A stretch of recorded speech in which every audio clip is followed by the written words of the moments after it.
Hello children, good morning all of you. As you have seen here the topic verb, about the detail of verb. As you can say, it has been already started in my first video which I had sent to all of you. आपको इसके पहले एक video भेजा था जिसमें verb का आधा part वो मैं आपको बता चुकी हूँ, उसमें एक्सप्लेन कर चुकी हूँ. शॉर्ट में एक बार उसकी बात कर लेते हैं. वर्ब जिसे हम मेन वर्ब के को भी वर्ब को मेन वर्ब भी कहते हैं. अब यहाँ पर ये उस वीडियो में भी मैंने क्लियर किया है, फिर से कर रही हूँ कि यहाँ auxiliary verb, helping verb, linking verb ऐसे किसी इन सब वर्ब्स की कोई चर्चा नहीं की गई. उसके लिए हम अदर एक दूसरा वीडियो हमने बना रखा है, उस पर आपको सारा डिटेल मिल जाएगा. हम केवल उस वर्ब की बात कर रहे हैं जिससे सेंटेंस में ये पता चलता है कि सेंटेंस में क्या एक्टिविटी हुई है, which types of action has been taken over here. ठीक है ना, दैट इज मेन वर्ब. तो that main verb is of two types, finite and non finite. Finite verb as I have told you that it is affected with subject and tense, and non-finite there is not effect of anything else. finite verb कैसे affected है और subject से या tense से वो हम आपको उस वीडियो में बता चुके हैं. यहाँ हम non-finite की बात करने जा रहे हैं. non-finite, this is not affected due to any reason. This is not affected with subject and tense. किसी भी वजह से प्रभावित नहीं होता है. How? You just see, he is going to see the film. ठीक है, he is going to see the film. इस सेंटेंस में आप देख रहे होंगे यहाँ पे दो एक्टिविटी है, एक जाने का काम हुआ है और एक देखने का काम हुआ है. ठीक है ना. तो फाइनाइट वर्ब को आप कोई बारे में मैंने बता रखा है कि इसमें उसके हिसाब से आप इसको डिफरेंशिएट कर सकते हैं. और एक आसान तरीका हमने बताया था कि फाइनाइट वर्ब को पहचानने का देखते हुए क्या तरीका है कि फाइनाइट वर्ब सब्जेक्ट के तुरंत बाद होता है, प्रेडिकेट फाइनाइट वर्ब से ही स्टार्ट होता है. ये ध्यान में रखना है कि finite verb predicate finite verb से ही स्टार्ट होता है. तो इस हिसाब से आप देखा जाए तो हमारा ये प्रेडिकेट पोर्शन में जो वर्ब है वो गो है. ठीक है ना. आप इसका एग्जाम्पल भी देख सकते हैं. ही इज गोइंग, ही की जगह हमने आई किया तो I am going, means is going has been converted into am going. Suppose I kept the word they, अगर हमने दे रख दिया सब्जेक्ट में तो are going, is going, am going, are going. तो इसका मतलब है कि गोइंग यहाँ पे फाइनाइट वर्ब है. So stop this point here. Let us discuss about to see. What is to see? To see क्या है? ये टू सी ही आपका नॉन फाइनाइट. कैसे? आप he is going to see the film, ये सेंटेंस है. अगर हम ही की जगह पे आई कर दें तो आई करने पर क्या बनेगा? तब भी वही बनेगा, I am going to see the film. कहने का मतलब है कि ही का आई हमने कर दिया, इज गोइंग का एम गोइंग तो हो गया, लेकिन टू सी का टू सी ही रह गया. यही मैं बताना चाह रहा हूँ. ये रहा आपका नॉन फाइनाइट. ठीक है.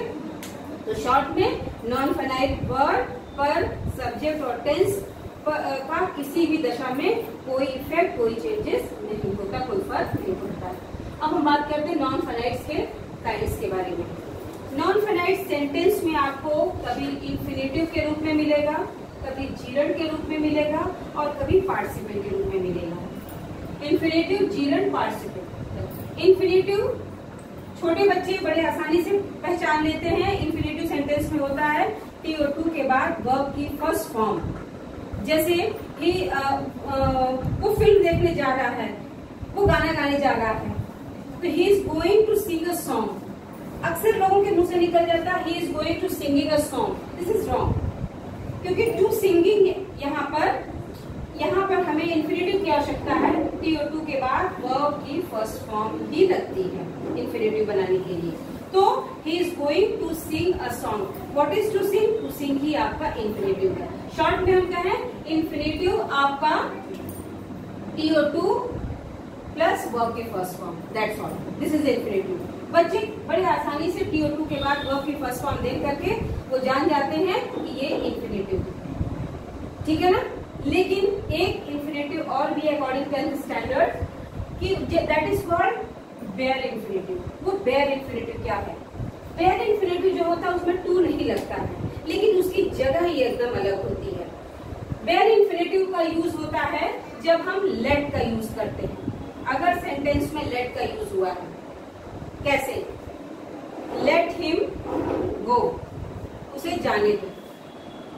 यहाँ पर गो में कोई दूसरी फॉर्म नहीं लगी, अपने फर्स्ट फॉर्म में ही है, लेकिन लेट लगा होने की वजह से यहाँ गो में TO2 नहीं लगा। ठीक है, तो लेट हिम गो, इसका यूज कम ही मिलता है 10th स्टैंडर्ड के अकॉर्डिंग, लेकिन जानकारी के लिए अपने दिमाग में रखिए। तो ये रहा आपका infinitive. Easily you can find out this from the sentence that after TO2 if verb is in first form that is infinitive. Now just see gerund. Gerund verb plus ING। Gerund कहने का ही मतलब होता है कि कोई क्रिया है जिसमें वर्ब प्लस ING लगी हुई है, वर्ब में ING लगा हुआ जीरंड। इसीलिए ये क्वेश्चन भी पूछा जाता है, ये डिफरेंस पूछा जाता है कि कंटिन्यूअस टेंस के ING और ये जीरंड, कंटिन्यूअस टेंस और जीरंड में डिफरेंस क्या है? तो डिफरेंस क्यों नहीं है? जो कंटिन्यूअस टेंस का जो ING होता है वो फाइनाइट वर्ब के साथ होता है और जीरंड तो आपका नॉन फाइनाइट है। This is the main difference. Continuous tense का ING वो फाइनाइट वर्ब के साथ होता है और जीरंड अपने आप में नॉन फाइनाइट है। तो ये तो एक बहुत बड़ा दोनों में अंतर तो है नहीं। तो चलिए जीरंड के बारे में पढ़ते हैं। जीरंड के बारे में हमने बताया कि वर्ब प्लस ING में ही रहेगा और इसका कोई दूसरा रूप नहीं होता है। अब ये किस तरह से सेंटेंस में काम करता है? Gerund will be presented in the form of noun in the sentence. ये जो जीरंड होता है वो सेंटेंस में नाउन के रूप में रहता है, एक संज्ञा के रूप में होता है। जैसे हम ये कह दें कि उसे वो धूम्रपान पसंद करता है, उसे तैरना अच्छा लगता है, तो ही लाइक्स स्मोक तो कहेंगे नहीं, वो ही लाइक्स में स्मोक का जो फॉर्म सही फॉर्म होगा वो जीरंड फॉर्म में ही होगा। ठीक है, तो हम जीरंड कह रहे हैं, क्या होगा इसका मतलब? He likes smoking. ठीक है ना, तो जीरंड का मतलब है verb plus ING, first point. दूसरा, gerund will work in the form of noun. Gerund will be presented in the form of noun, संज्ञा के रूप में, नाउन के रूप में ये सेंटेंस में काम करेगा। ठीक है, और जीरंड दो तरह से, वैसे तो 4-5 पॉइंट्स हैं, लेकिन 10th क्या 12th स्टैंडर्ड तक के लिए these two types of work of gerund will be mostly, this is asked in paper, कि gerund दो रूप में काम करता है। It works as subject and object। कि gerund किसी भी सेंटेंस में या तो सब्जेक्ट की जगह पर होगा या फिर ऑब्जेक्ट की जगह पर होगा। सब्जेक्ट आप सबको मालूम है, जिससे पता चलता है कि क्रिया सेंटेंस में जो एक्टिविटी हुई है वो किसके द्वारा हुई है, दैट इज सब्जेक्ट। और ऑब्जेक्ट की डेफिनेशन हम अपने प्रीवियस वीडियो में जब हमने फाइनाइट वर्ब को एक्सप्लेन किया था उसमें ऑब्जेक्ट की डेफिनेशन बता चुके हैं, फिर भी बता रहे हैं। Object is the answer of what and whom, what and whom. ठीक है ना, तो किसी भी सेंटेंस में जो जीरंड होता है या तो वो सब्जेक्ट की जगह पे रखा होता है या ऑब्जेक्ट की जगह पे रखा होता है। कैसे रखा होता है इसको हम एग्जाम्पल से समझते हैं। देखिए,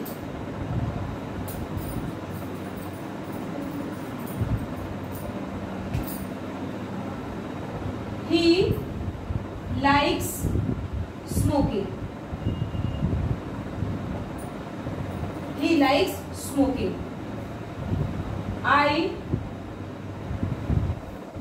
am going for swimming, I am going for swimming and he likes smoking।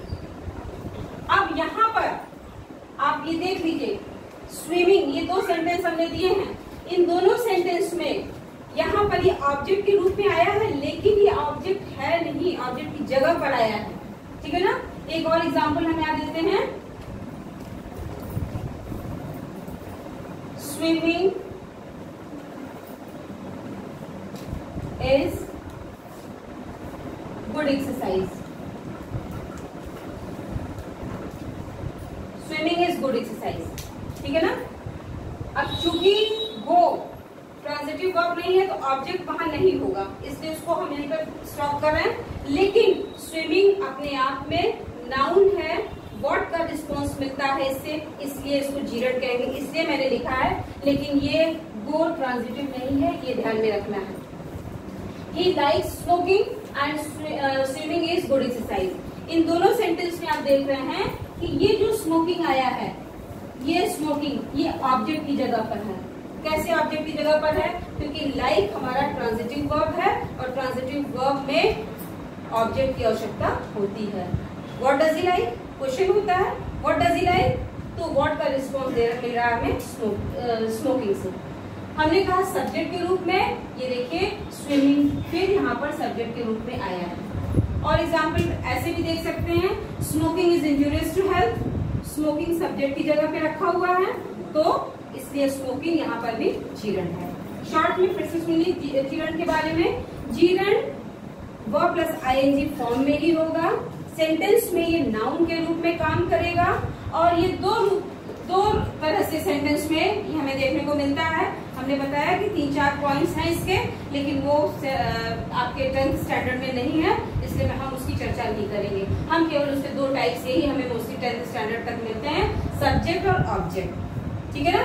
तो ये 2 तरह से काम करता है जीरंड, कभी सब्जेक्ट की जगह पे आता है और कभी ऑब्जेक्ट की जगह पर आता है। सब्जेक्ट की जगह के लिए smoking is injurious to health, smoking ING लगा हुआ है, नाउन के रूप में सब्जेक्ट के स्थान पर है। और object he likes smoking, he likes swimming. ठीक है ना? तो ये रहा आपका जीरंड। अब हम बात करते हैं पार्टिसिपल, जो इसके टाइप से इंफिनिटिव, जीरंड और थर्ड वन इज पार्टिसिपल। ये पार्टिसिपल 3 तरह से हमारे सामने आता है, present participle, past participle and perfect participle. Present participle ये भी वर्ब प्लस आईएनजी फॉर्म में ही होता है। अब यहाँ पे बहुत अलर्ट होकर के समझने की जरूरत है कि भी हमने जीरंड में भी वर्ब प्लस आईएनजी बताया और प्रेजेंट पार्टिसिपल में भी वर्ब प्लस आईएनजी बताया है। ठीक है? तो अब यहाँ पे फिर एक क्वेश्चन उठता है, what is the difference among continuous ING and gerund ING and present participle ING. Continuous ING आपको मालूम है कि वो फाइनाइट वर्ब में होता है, इसलिए उसको वहीं छोड़ देते हैं। अब आया जीरंड और प्रेजेंट पार्टिसिपल में, तो उसको डिफरेंस दोनों में क्या है कि जीरंड वाला जो आईएनजी होता है वो नाउन के रूप में आता है, ये डिफरेंस। और जो प्रेजेंट पार्टिसिपल वाला आईएनजी है वो नाउन नहीं होता, वो एक्चुअल में वर्ब होता है। लेकिन हम कैसे उसको डिफरेंशिएट करते हैं, कैसे उसको एक्सप्लेन करेंगे, चलिए एग्जाम्पल से समझते हैं। पहले तो हम ये जान लें कि प्रेजेंट पार्टिसिपल सेंटेंस में हम पहचानेंगे कैसे। प्रेजेंट पार्टिसिपल 2 रूप में आता है। पहला होता है कि अगर प्रेजेंट पार्टिसिपल में 2 एक्टिविटी आपको मिलती है, प्रेजेंट पार्टिसिपल में 2 एक्टिविटी मिलती है और 2 एक्टिविटी में जो दूसरी एक्टिविटी होती है वो पहली एक्टिविटी की वजह से होती है। Now see through the example.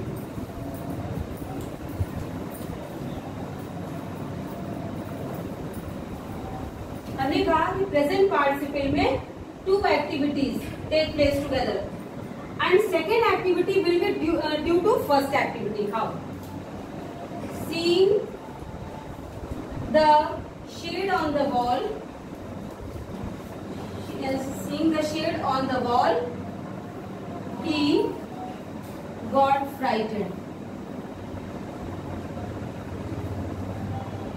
Seeing the shade on the wall, he got frightened. आप देख सकते हैं कि इस सेंटेंस में 2 एक्टिविटी हुई है।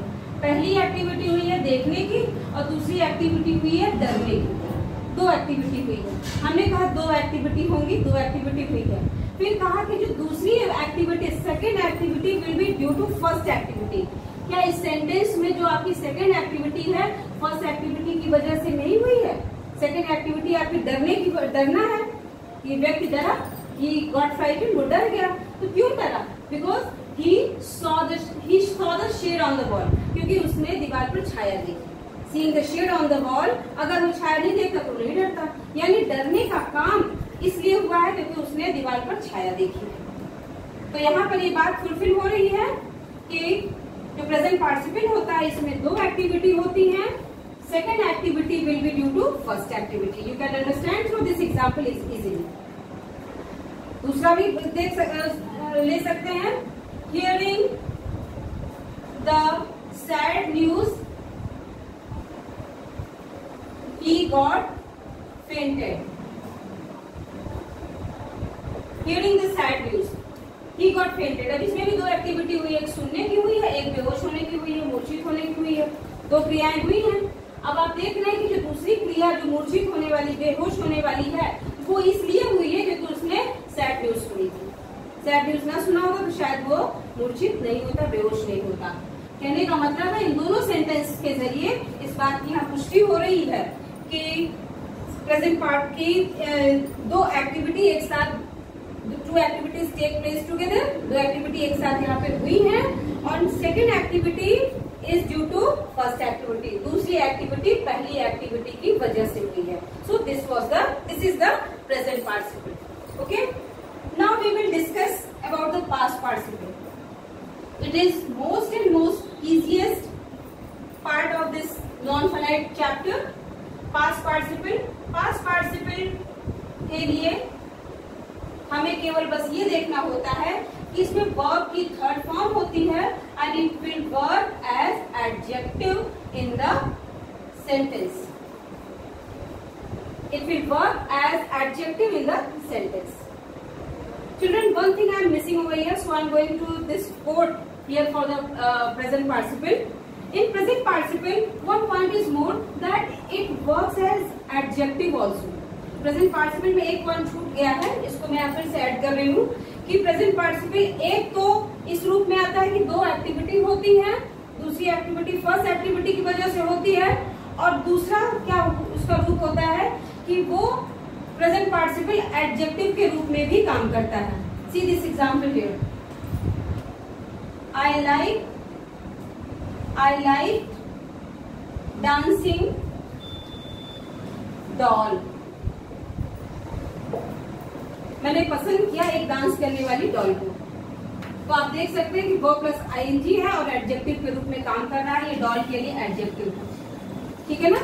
तो प्रेजेंट पार्टिसिपल का दो वर्क आपके सामने आया है. पहला कि two activities will take place together and second activity will be due to first activity. ये पहला पॉइंट है. और प्रेजेंट पार्टिसिपल एक दूसरे रूप में आता है. किस रूप में? वो एक एडजेक्टिव के रूप में भी सेंटेंस में आता है. For example, I like dancing doll. ये ध्यान में रहे. ठीक है. अच्छा, अब हम बात शुरू किए थे पास्ट पार्टिसिपल की. पास्ट पार्टिसिपल वर्ब की थर्ड फॉर्म में रहता है और ये हमेशा एडजेक्टिव के रूप में काम करता है. See the example. I ate boiled potatoes. I ate boiled potatoes. आप देख सकते हैं potatoes. What is this? This is noun. ये आपका नाउन है. एंड व्हाट इज बॉइल्ड है? तो हम पढ़ रहे हैं वर्ब. अब ये वर्ब एडजेक्टिव के रूप में आया है. वर्ब की थर्ड फॉर्म है ये एडजेक्टिव के रूप में आया है. I ate boiled potatoes. और भी इसके एग्जांपल्स हम देख सकते हैं.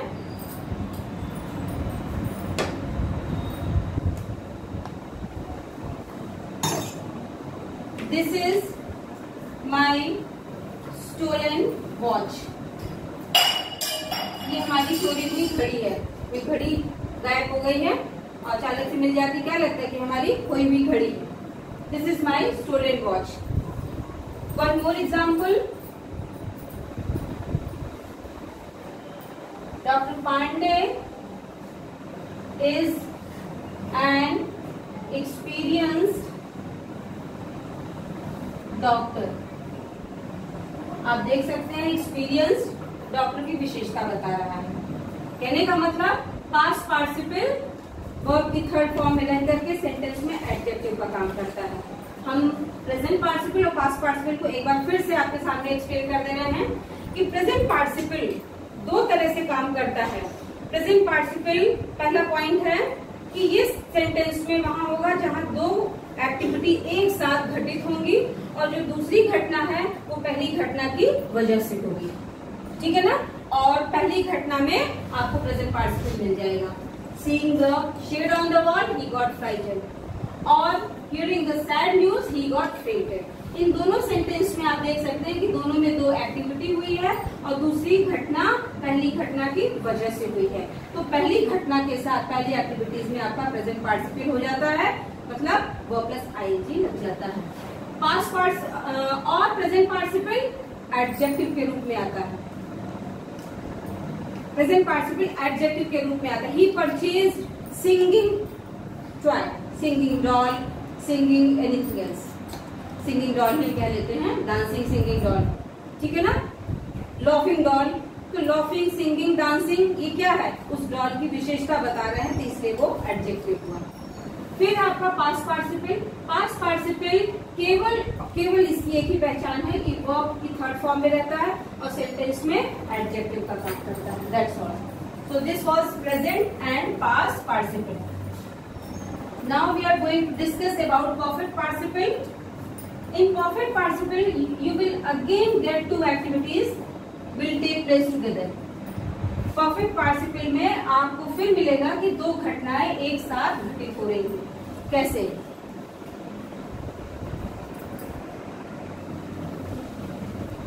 Perfect participle, जो थर्ड टाइप है आपका पार्टिसिपल का, दैट इज परफेक्ट पार्टिसिपल। इसको अक्सर समझने में कंफ्यूजन हो जाती है बच्चों, क्योंकि दो एक्टिविटीज यहाँ भी होने जा रही है, जैसे कि प्रेजेंट पार्टिसिपल में हुई है। उन दोनों में छोटा सा ही अंतर है, लेकिन जरा भी अंतर गलत हुआ अगर, तो आपका सेंटेंस गलत हो जाएगा। परफेक्ट पार्टिसिपल में दो घटनाएं एक साथ घटती, लेकिन यहाँ पर ये सेंस रहता है कि एक काम करके तब दूसरा काम शुरू होता है, उसमें ये शो होता है, इसलिए उसमें कंप्लीटेड, फिनिश्ड, एंडेड, इस टाइप, क्लोज्ड, इस टाइप के वर्ब्स होते हैं। इस तरह के इसका सेंस होता है कि ये काम खत्म करके ये दूसरा काम शुरू हुआ है। इसमें ये सेंस होना चाहिए, अगर नहीं है तो नहीं बन पाएगा। ये काम खत्म करके ही ये काम हुआ है। तो जब तक ये नहीं इसमें क्लियर होगा कि पहली जो एक्टिविटी है वो काम खत्म होकर के दूसरा काम शुरू हुआ, ऐसा कुछ सेंस नहीं रहेगा, तो आपका परफेक्ट पार्टिसिपल बन नहीं पाएगा। तो हमें ये सेंस उसमें लाने की कोशिश करनी है। Let us see. Having finished his work, he went to market. अपना काम खत्म करके वो मार्केट गया। अब देखो, यहाँ पर जो दो घटनाएं घटी है, पहला काम क्या है, काम खत्म होना, और दूसरा काम है जाना। ये काम खत्म हुआ और दूसरा काम फिर शुरू हुआ, दोनों घटनाएं साथ साथ ही हैं। इसमें जो पहली घटना है उसमें परफेक्ट पार्टिसिपल होता है। तो जैसे प्रेजेंट पार्टिसिपल के लिए हमने बोला था कि वो वर्ब प्लस आईएनजी है, वर्ब प्लस आईएनजी मतलब प्रेजेंट पार्टिसिपल, वैसे ही परफेक्ट पार्टिसिपल भी having plus verbs third form, ये ध्यान में रखें। फिर से इसको समझिए, परफेक्ट पार्टिसिपल में भी दो घटनाएं एक साथ घटित होती हैं और इसमें पहली घटना खत्म करके ही दूसरी घटना, दूसरी एक्टिविटी शुरू होती है, ठीक। और पहली एक्टिविटी में आपका परफेक्ट पार्टिसिपल लग जाता है। परफेक्ट पार्टिसिपल का मतलब है having plus verb third form. जैसे प्रेजेंट पार्टिसिपल के लिए बोला था verb plus ING, present participle लग गया मतलब वर्ब प्लस आईएनजी लग गया, वैसे परफेक्ट पार्टिसिपल लग गया का मतलब having plus verb third form, ठीक है। कि दो घटनाएं घटी, एक घटना खत्म हुई, दूसरी घटना खत्म होते ही शुरू हो गई, पहला सेंस। और पहली एक्टिविटी में having plus verb third form लग गया। Having finished his work, he went to market. See this, having closed his shop, he went to his home. अपनी दुकान बंद करके वो घर गया। तो ऐसे में जहां पर ऐसा सेंस रहे कि एक काम खत्म होकर के दूसरा काम शुरू हुआ है, definitely children in the first activity there will be perfect participle. तो इसको ध्यान में रखना पड़ेगा। प्रेजेंट पार्टिसिपल मतलब verb plus ING, past participle मतलब वर्ब थर्ड फॉर्म, और परफेक्ट पार्टिसिपल मतलब having plus verb third form. इसको ध्यान में रखना चाहिए। Present participle, you all can note it that this is verb plus ING, past participle verb third form, and perfect participle having plus verb third form. अगर ये ध्यान में रहेगा तो हमें सेंटेंस में इसको आइडेंटिफाई करने में दिक्कत नहीं होगी। So this was the non finite section. Once again I am going to explain this in a very short way, listen it carefully. Non finite, इस पर टेंस और सब्जेक्ट की वजह से इसके कोई परिवर्तन नहीं होता है। इसके जो 3 टाइप्स हैं, इंफिनिटिव, जीरंड और पार्टिसिपल। इंफिनिटिव को पहचानना बहुत आसान होता है, TO2 and verb first form. एक वेयर इंफिनिटिव भी साथ में लगा हुआ है। मोस्टली इसका यूज ज्यादा एक्सप्लेन वेयर इंफिनिटिव कह करके बहुत ज्यादा इसमें डिटेल में नहीं आता है, but we should know because this is also in grammar कि जो वेयर इंफिनिटिव होता है उसमें TO2 नहीं लगता है, लेकिन उसका इस्तेमाल वहां होता है जहां लेट का यूज होता है। For example, let him go, let him go. यहाँ पर जो आपका गो है ये इंफिनिटिव है, दैट इज वेयर इंफिनिटिव। यहाँ TO2 नहीं लगा हुआ है क्योंकि यहाँ पे लेट लगा हुआ है। तो अगर जीरंड, जीरंड कहा नहीं कि वर्ब प्लस आईएनजी, दिमाग में सेट कर लो। जीरंड जो होता है वो वर्ब प्लस आईएनजी फॉर्म में रह करके वो नाउन के फॉर्म में रहता है। वर्ब प्लस आईएनजी का लुक होता है उसका और नाउन के फॉर्म में रहता है। और ये 2 तरह से सेंटेंस में आता है, कभी ये सब्जेक्ट की जगह पे आता है और कभी ये ऑब्जेक्ट की जगह पे आता है। कैसे? Smoking is injurious to health and I like swimming, I like singing, I like writing. कुछ भी आप इस चीज को ऑब्जेक्ट में रख सकते हैं वर्ब प्लस आईएनजी लगा करके। अब आते हैं participle. Participle it is in 3 parts, present participle, past participle and perfect participle. Present participle के लिए हमने बोला कि present participle means verb plus ING, that's all. इसीलिए आपके सामने वो डिफरेंस भी रखा कि continuous ING, gerund ING and present participle ING में क्या डिफरेंस है। I had already cleared this. तो present participle means verb plus ING, past participle means verbs third form and perfect participle means having plus verbs third form. Let me explain this once again. Present participle 2 रूप में काम करता है। पहला point, ये वहां होता है जहां पर 2 क्रियाएं एक साथ घटित होती हैं और दूसरी क्रिया पहली क्रिया की वजह से होती है। जैसा कि मैंने बोला था, seeing the lion he ran away, शेर देख करके वो भाग गया। seeing the lion he ran away, 2 activities हुई हैं और दूसरी एक्टिविटी पहली एक्टिविटी की वजह से हुई है, तो पहली एक्टिविटी में प्रेजेंट पार्टिसिपल लग जाएगा। प्रेजेंट पार्टिसिपल लग जाएगा का मतलब वो प्लस आईएनजी हो जाएगा। फिर दूसरा जो प्रेजेंट पार्टिसिपल है वो किस रूप में काम करता है? वो रहेगा वो प्लस आईएनजी ही, लेकिन वो एक एडजेक्टिव के रूप में काम करता है। एडजेक्टिव के रूप में काम करने का मतलब है I like laughing doll, I like laughing doll. Laughing, this is in the form of verb plus ING and it is used as adjective in the sentence, क्योंकि ये डॉल के बारे में बता रहा है। ठीक, now just come to the past participle. Past participle verb third form and it will work as adjective in the sentence. He is an experienced doctor. This is I like boiled potatoes. He is an experienced teacher. ठीक है? He is honored person. वो एक सम्मानित व्यक्ति हैं, honored। तो इन sentences में आपने देखा कि ऑनर्ड या his welcomed guest, welcomed person, welcomed, honoured, experienced, stolen, ये सारे जो क्रियाएं हैं ये वर्ब की थर्ड फॉर्म में हैं जो विशेषता बता रही है। ठीक है, तो ये आपका पास्ट पार्टिसिपल रहा।